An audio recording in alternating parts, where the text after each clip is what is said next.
Dieu observe la Russie, et il n'est pas très content de ce qu'il voit. Maintenant, nous ne parlons pas ici d'un Dieu littéral, mais la Russie aura l'impression que ça pourrait l'être. C'est ce qui se rapproche le plus d'un œil de Dieu qu'on puisse avoir. Un œil qui voit tout, dans le ciel qui voit, informe et permet à l'Ukraine de mener des opérations d'une manière qu'elle n'a jamais pu faire auparavant. La Russie ne peut pas se cacher. Elle ne peut pas prier pour faire disparaître l'œil de Dieu. Tout ce qu'elle peut faire, c'est savoir qu'elle est surveillée par une technologie néerlandaise qui donne à l'Ukraine des données en temps réel et annonce un désastre pour les forces russes qui tentent d'agir. Imaginez un appareil qu'un soldat peut porter et qui ressemble presque à une console de jeux vidéo portable, mais qui sert à un tout autre but. Le soldat n'utilise pas cet appareil pour jouer à quelques parties de Tetris. L'écran est rempli d'images, et chacune d'elles est transmise à l'appareil par des satellites, quasiment en temps réel. À mesure que le soldat appuie sur les écrans et les boutons, les images changent. Le soldat effectue des recherches, soutenues par un centre de commandement mobile, rempli d'ordinateurs, ayant accès à des satellites commerciaux, qui renvoient tous des images. Encore des balayages et des pressions. En quelques minutes, les images ont révélé au soldat ce qu'il doit faire ensuite. Un plan de vol a été tracé, avec les images guidant le pilote à travers les installations de défense aérienne, où des cibles ont été localisées au sol, qui peuvent être attaquées avec des drones, une artillerie ou toute autre arme jugée la plus efficace pour rayer cette cible de la carte. Dans certains cas, le soldat en première ligne ne reçoit pas seulement des images des satellites. Ils peuvent utiliser leur appareil ingénieux pour contrôler eux-mêmes les flux des satellites, ce qui leur permet potentiellement de zoomer, d'explorer d'autres zones et de vérifier l'emplacement des cibles. On dirait une technologie tout droit sortie d'un film de science-fiction, mais c'est réel. Voici l'œil de Dieu, ou pour donner à l'appareil son vrai nom, le Bravo One Alpha Close Satellite Support, ou CSS. D'origine néerlandaise, mais rendu possible grâce à un réseau plus large de satellites, et à une collaboration que nous explorerons plus tard. Cet outil brillant a donné aux soldats ukrainiens un accès à des renseignements qui étaient inimaginables lorsque Poutine a lancé son invasion. L'Ukraine peut désormais voir ce que fait la Russie, au moment même où la Russie le fait. Et cela signifie que l'Ukraine peut réagir à une vitesse fulgurante pour stopper les offensives, lancer des contre-attaques et même neutraliser la logistique russe.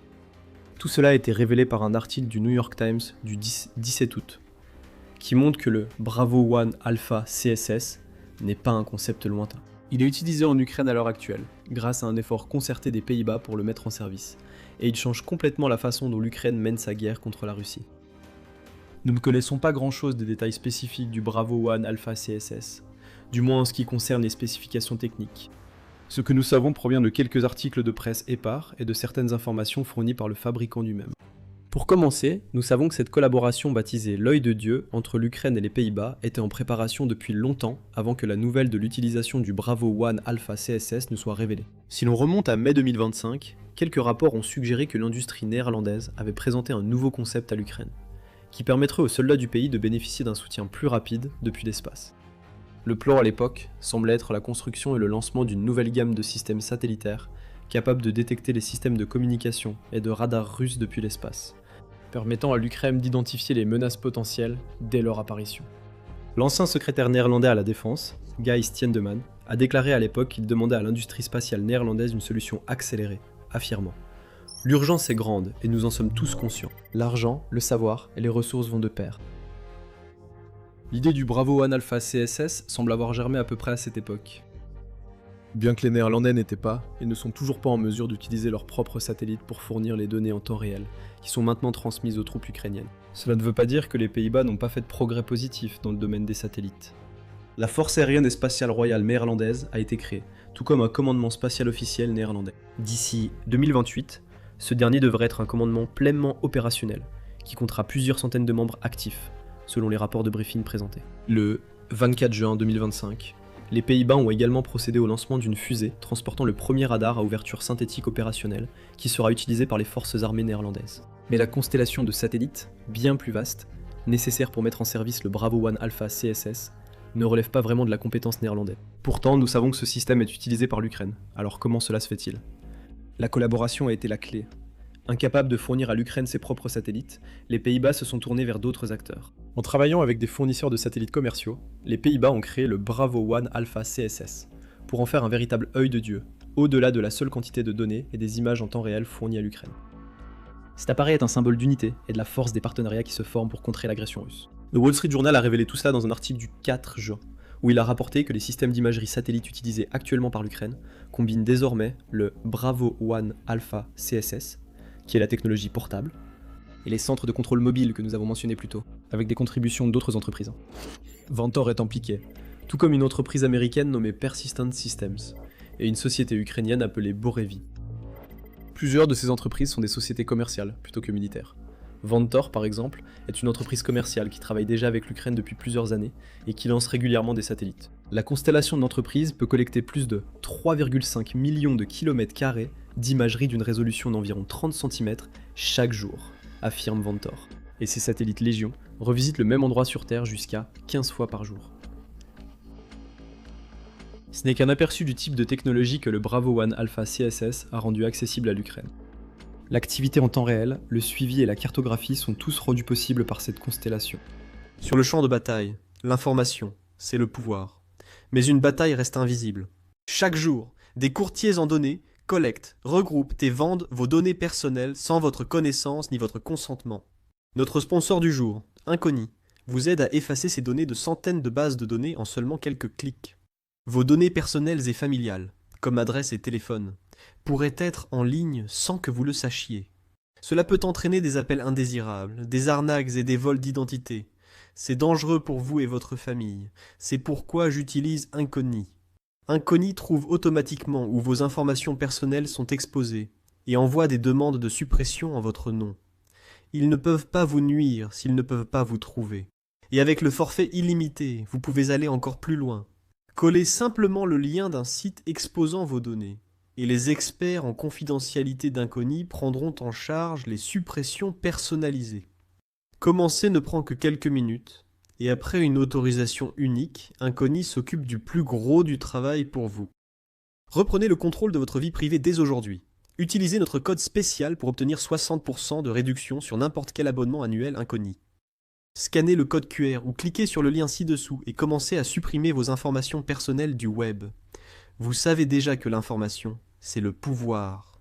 Utilisez maintenant ce pouvoir pour vous protéger et reprendre le contrôle de votre vie privée avec Incogni. Quant au Bravo One Alpha CSS lui-même, Bravo One Alpha affirme qu'il a été conçu spécifiquement pour combler l'écart critique entre les capacités satellitaires de niveau stratégique et la mise en œuvre en première ligne. En pratique, cela revient à ce que le système de contrôle derrière l'appareil reçoive des images en temps réel et attribue des tâches en fonction des renseignements que ces images fournissent. Il y a un élément d'intelligence artificielle en jeu, puisque le Bravo One Alpha CSS utilise l'IA pour réduire les temps de traitement des images, tout en offrant une analyse automatisée qui accélère la prise de décision. Les données circulent également à travers le système néerlandais et dans les systèmes de gestion du champ de bataille. Bravo One Alpha mentionne nommément le système Delta de l'Ukraine. Ce système a été déployé à tous les niveaux des forces de défense ukrainiennes depuis août 2025. Et il fournit d'innombrables quantités de données provenant d'images enregistrées par des drones de reconnaissance et d'attaque, ainsi que d'images satellites transmises via le Bravo One Alpha CSS. Les données arrivent également sous forme de coordonnées 3D, d'analyse de lignes de visée, et même d'un indice de confiance concernant la viabilité d'une frappe. Encore une fois, cela alimente la capacité de l'Ukraine à utiliser son système néerlandais œil de Dieu pour déterminer quoi frapper, quand et, surtout, si une frappe est possible tout court. Mettez-vous un instant dans la peau d'un soldat ukrainien. À des dizaines de kilomètres d'une position russe, vous garez votre centre de commandement mobile. À l'intérieur, des analystes reçoivent en permanence des images satellites provenant des différentes constellations compatibles avec le Bravo 1 Alpha CSS. Vous attendez avec votre appareil portatif et des drones chargés de bombes sont prêts à l'action. Il y a à peine un an, rien de ce que vous vous apprêtez à faire n'aurait été possible. Les images satellites mettaient des jours à vous parvenir. Le temps que vous compreniez la situation sur le terrain, tout avait déjà changé, à cause des mouvements des forces russes, mais maintenant, le processus a été simplifié. Vous devez encore attendre, mais ce délai se compte en minutes ou en heures, plutôt qu'en jours. Une toute nouvelle catégorie de cibles s'ouvre, alors que les renseignements affluent du Bravo 1 Alpha CSS. Les escouades mobiles de drones, les véhicules et tout ce qui est capable de se déplacer peuvent désormais être frappés. Le message arrive depuis le camion, la cible a été confirmée et l'autorisation a déjà été donnée par un commandant supérieur. Maintenant, il est temps de passer à l'action. Peut-être que vous consultez plus de données. Les images de Delta peuvent vous aider à déterminer une trajectoire de vol pour vos drones, en complément des renseignements de Bravo 1 Alpha. Mais c'est le résultat qui compte. En quelques heures, voire moins, vous passez de la phase de positionnement à l'attaque réelle. La cible russe est neutralisée. Vous et votre équipe passez à la suivante. Ceci n'est qu'un petit aperçu de ce qui est désormais possible pour l'Ukraine, grâce à l'œil divin dans le ciel, qui fournit des images du champ de bataille comme jamais auparavant. L'impact a été immense, et les dégâts infligés à la Russie à cause de cette technologie sont presque incommensurables. Mais avant d'entrer dans le vif du sujet, ceci est un rappel. Vous regardez l'émission Militaire. Si c'est le genre d'analyse que vous souhaitez voir, assurez-vous d'être abonné à la chaîne. Nous décryptons l'actualité de cette façon chaque jour. Nous allons d'abord examiner, dans une perspective large, ce que des technologies comme le Bravo One Alpha CSS ont apporté à l'Ukraine.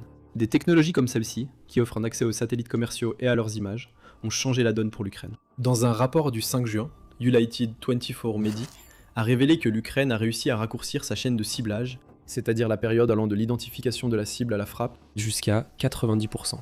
Tout cela parce que les soldats ont désormais accès à des images satellites qui leur sont transmises directement. Des appareils portatifs, comme ceux dont nous avons parlé, peuvent recevoir ces images, mais aussi des tablettes, des ordinateurs portables et des téléphones, selon la technologie spécifique utilisée par l'Ukraine. L'Ukraine a également adapté ses flux de commandement internes pour s'aligner sur la rapidité offerte par l'accès aux satellites commerciaux en temps réel. Les commandants doivent toujours donner leur accord pour une frappe, mais l'Ukraine n'exige plus que tous les renseignements satellitaires soient examinés de manière centralisée à Kiev.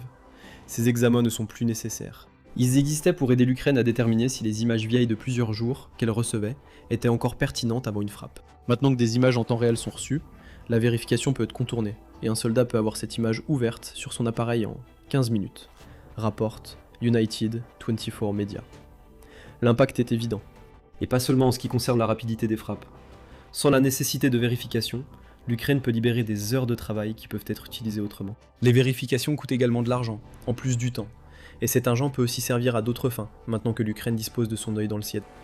Il y a aussi l'aspect collaboratif de tout cela. Bravo One Alpha et les différents systèmes qu'il nécessite ont conduit à une collaboration accrue entre l'Ukraine, les Pays-Bas et les États-Unis, à travers des canaux commerciaux et militaires. On pourrait même dire que l'Ukraine est devenue un terrain d'essai pour cette nouvelle approche de la technologie satellitaire, comme elle l'a été pour tant d'autres systèmes d'armes. Ce n'est probablement pas un hasard que le commandement des opérations spéciales des États-Unis ait ajouté un logiciel capable de transmettre des images provenant de satellites commerciaux vers les appareils des soldats. L'Ukraine a prouvé que cette approche fonctionne, elle a perfectionné au point de faire payer la Russie, tandis que les États-Unis tirent des leçons de tout cela. En parlant de faire payer les Russes, c'est bien de cela qu'il s'agit. Dans son rapport, le New York Times affirme que l'utilisation de cette technologie satellitaire en temps réel a été essentielle pour l'isolement de la Crimée par l'Ukraine au cours des derniers mois. Le média souligne la campagne de destruction menée par l'Ukraine contre les navires de la flotte fantôme et les terminaux de ferry, deux opérations rendues possibles grâce à des données satellitaires actualisées, indiquant quand les navires russes chargent et où ils se dirigent ensuite. L'Ukraine a frappé environ 220 navires, en mer Noire et en mer d'Azov, et tout cela semble être dû à l'œil de Dieu qui surveille constamment la Russie. Poutine sera furieux. Il sait que la Russie ne peut rien faire contre ce flux d'informations incessant, à moins d'abattre les satellites qu'utilise l'Ukraine, et ce n'est guère une solution réalisable. À la place, il doit regarder son contrôle sur la Crimée partir en fumée. Après tout, ce ne sont pas seulement les pétroliers de la flotte fantôme et les ferries détournés que l'Ukraine peut cibler grâce à ces données satellites. Avant ces frappes, et cela continue pendant que nous parlons, l'Ukraine attaque les véhicules russes, alors qu'ils empruntent les routes logistiques reliant la Crimée, la Russie et les territoires occupés. Pour que ces frappes aient lieu, l'Ukraine doit savoir où se trouvent les véhicules, et il est probable que Bravo 1 Alpha joue ici un rôle assez important. La stratégie d'isolement de la Crimée par l'Ukraine a été l'un de ses points forts en 2026, ce qui signifie que cela a aussi été l'un des pires revers de la Russie. L'atout stratégique dont Poutine menaçait l'Ukraine depuis l'annexion illégale de 2014 est devenu une faiblesse, alors que la Crimée est ravagée par des pénuries de carburant, des coupures de courant et des problèmes d'approvisionnement. Tout cela à cause des frappes de l'Ukraine. Poutine ne peut pas simplement abandonner la péninsule. Cela représenterait une promesse non tenue envers son peuple, ainsi que la reconnaissance de son échec total à protéger la Crimée. Alors la Russie continue d'envoyer des armes, des troupes et des fournitures, et l'Ukraine continue de tout détruire avec des drones. Et l'Ukraine peut faire tout cela sans sacrifier de soldats, comme le souligne le Royal United Services Institute. Dans le sud, les Ukrainiens n'ont pas besoin d'engager des troupes pour essayer de couper le corridor terrestre entre la Russie proprement dite et la Crimée. S'ils parviennent à prendre cette zone sous leur contrôle de tir, leurs drones pourront couvrir cette zone et cibler la logistique. Allant d'ouest en est et d'est en ouest, cela a le même effet, qui est en fait d'isoler la Crimée, selon l'Institut, qui ajoute « Ainsi, la situation dans le sud du pays a changé de façon remarquable au cours des derniers mois. » Cette mention du sud de l'Ukraine nous amène à une autre façon dont l'œil de Dieu a été un avantage considérable. L'Ukraine utilise ces images satellites pour mener des frappes dans la région occupée de Zaporijia. C'est ce qu'affirme le New York Times. Qui souligne qu'en juin, des soldats du 422e régiment autonome des systèmes sans pilote ont utilisé des images satellites pour détruire des installations que la Russie avait mises en place dans la région occupée de Zaporijia. Ces installations servaient à brouiller les signaux Starlink, donc l'Ukraine a pu à la fois éliminer une menace et renforcer ses propres capacités offensives. Tout cela grâce à l'œil de Dieu. Zaporijia et les régions environnantes sont devenues un problème majeur pour la Russie, à la fois à cause de la perte de la connectivité Starlink et parce que l'Ukraine a accès à toutes ces images satellites. Selon un rapport d'Euronews du Desiapru du 14 août, analysant les données produites par l'Institute for the Study of War, l'Ukraine a repris environ 600 km² dans le sud-est au cours des 6 derniers mois. Cela représente 26 localités libérées, dont 4 à Zaporijia. Et c'est grâce à des frappes, comme celle que rappelle le New York Times, que ces avancées ciblées ont été rendues possibles. La situation de la Russie à Zaporijia s'est dégradée, au point que ses unités d'artillerie ne peuvent plus se mettre à portée de la ville, qui porte le nom de la région, laissant la Russie dépendre d'attaques de drones et de bombardements aériens, plutôt que de réaliser de véritables avancées au sol. Ce que nous voyons ici, c'est l'émergence d'une nouvelle frontière dans la guerre en Ukraine. La reconnaissance effectuée en temps réel depuis l'espace transforme la manière dont l'Ukraine mène ses combats. Et il ne s'agit pas seulement de passer d'images satellites vieilles de plusieurs jours à des images récentes. Pensez aux drones de reconnaissance. Il ne fait aucun doute que ces drones sont importants, et qu'ils peuvent fournir leurs propres images en temps réel du terrain, mais ils sont aussi visibles, ce qui les rend vulnérables aux tirs ennemis. Les signaux peuvent aussi être brouillés, rendant un drone de reconnaissance inutile. Chaque mission de drone échouée représente également un coût supplémentaire pour l'Ukraine, et cela sans même parler des portées limitées et de la surface que peut couvrir un drone de reconnaissance. Nous ne disons pas que ces drones sont soudainement devenus inutiles, loin de là. Mais maintenant, l'Ukraine dispose d'autres options qui volent si haut que la Russie ne peut pas les atteindre. Et le Bravo One Alpha CSS est au cœur de tout cela. La Russie ne peut que regarder et pleurer, et les larmes coulent encore plus abondamment lorsque le Kremlin pense à ses propres images satellites. La Russie n'a jamais été l'un des leaders en matière d'utilisation de satellites pour examiner le champ de bataille.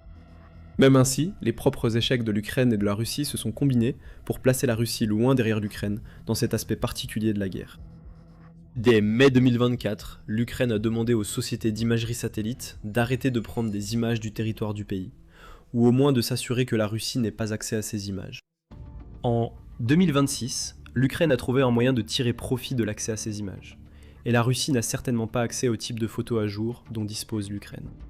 Les satellites russes eux-mêmes sont également faibles. Radio Free Europe, Radio Liberty rapporte qu'ils sont si faibles que la Russie s'est probablement appuyée sur des données provenant de satellites chinois, bien que le Kremlin nie que Pékin fournisse des données de champs de bataille. Mais comme Clayton Soap, un vétéran de la CIA depuis 14 ans, l'a déclaré aux médias, l'infrastructure de la Russie est assez vieille et vétuste. Cela semble vraiment évident que si la Chine est prête à offrir quelque chose, que cela vienne d'une entreprise ou de ses propres moyens gouvernementaux, la Russie en profitera.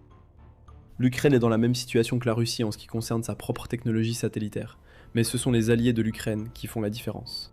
Nous le voyons avec Bravo One Alpha et toutes les entreprises d'au moins 3 nations différentes qui s'associent pour garantir que l'Ukraine ait accès aux images satellites dont elle dispose en 2026. L'œil de Dieu se braque sur la Russie. Le Kremlin n'a rien à sa disposition d'aussi efficace. Tant que cela restera ainsi, l'Ukraine aura un avantage net sur le champ de bataille, tandis que la Russie sera toujours contrainte d'opérer avec des données obsolètes. L'Ukraine continue de réécrire les règles de la guerre, et l'œil de Dieu n'en est pas le seul exemple. L'armée de l'air ukrainienne défie activement toutes les règles militaires, et cela fonctionne. Découvrez comment et pourquoi en regardant notre vidéo. Mais avant de partir, si vous avez apprécié la vidéo, pensez à vous abonner, et faites-nous part de vos impressions ci-dessous. Vous pouvez également devenir membre de la chaîne pour accéder à du contenu exclusif que nous ne publions pas publiquement. Et merci d'avoir regardé.